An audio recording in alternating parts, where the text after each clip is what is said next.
Welcome, this is Jeremy Zwinger at the Rice Trader. Just giving you your first 2019 TRT update. What can I say as we start 2019? First, I want to wish you guys all a Happy New Year and just blessings upon us all in the rice industry as we look forward to a profitable year, hopefully for all of our clients. I'd also say it's an interesting start to 2019.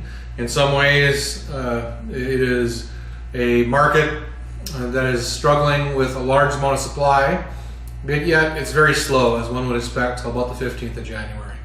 So I think the first key point I would say as we start is it's a slow market. Now, probably a lot of people won't even see this video. A lot of people in the market aren't back from the holidays and probably won't be back until mid next week, which is very, very standard for the world rice industry. For the U.S., it's even more interesting in that the U.S. government is closed down due to lack of funding. So U.S. data from the USDA is not available. FSA offices for the growers are shut down. There's really not in the news that much yet of the effects of the political infighting already occurring, but it's a significant issue inside the U.S. But it also prefaces where we are going as far as the U.S. system and key agreements. As we've been saying for the last 3 months, if there wasn't a NAFTA agreement signed by now, the new president of Mexico would have to renegotiate it. The new Congress would have to renegotiate it. And just as we're seeing with this funding issue, it just shows the polarity of the U.S. system right now. There is a huge struggle of direction. There's massive debt with 23 trillion in debt already, and a direction of where the farming is going to go. The Farm Bill, as we've stated, is going to have a massive effect on the world rice industry. You can very much expect, unless something changes in price indications or just something very odd, people to grow massive amounts of rice in the U.S. because the farm program is just so beneficial to rice in the coming year. So we definitely see an increase in acres as well. Outside of that, again, things are slow. We can see it in prices.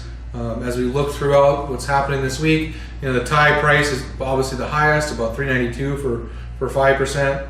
And then that drops way off to Vietnam, which has definitely been weaker on trying to get more demand at 376.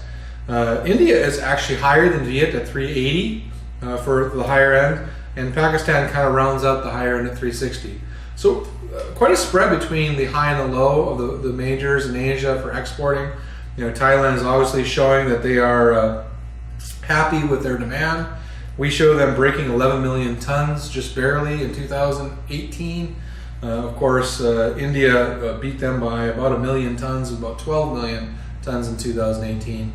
So you're seeing just active trading in the major players, and the classic dichotomy of where they see crops and spreads as they want business and don't want business.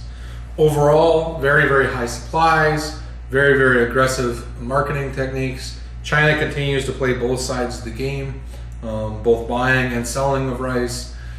So just a lot of weakness in rice as you look at the supply and demand factors.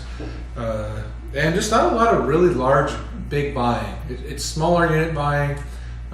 Very, very decent year as far as overall trade.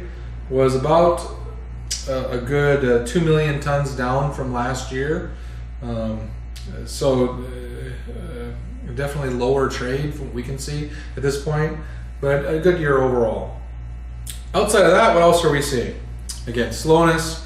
You're definitely seeing some trade in the Philippines, much to be very close in 2019 as that market looks to open up, if the signs and the current indications continue in their directions. You also are going to see very, very active marketing, I think, on several origins as they see competition. And the overall grain complex continues to show weakness. Oil continues to show major weakness, which really goes against also the stock markets in the globe falling. Usually when the stock markets fall, the overall egg commodities run as people flee the stock markets. So it's really this fight between super high supplies right now and money looking for a home for like a good rate of return. But definitely high supplies. Outside of that, We're going to be making changes to our weekly report. Very soon we're actually going to start showing graphs from the rice trader. We've been working on some programming so that in addition to me talking, you'll be able to see some of the specific graphs I'm talking about and maybe go a little more in depth each week, maybe on specific areas, looking to improve. And last year was the first year we started doing these videos with a lot of positive comments from our customers.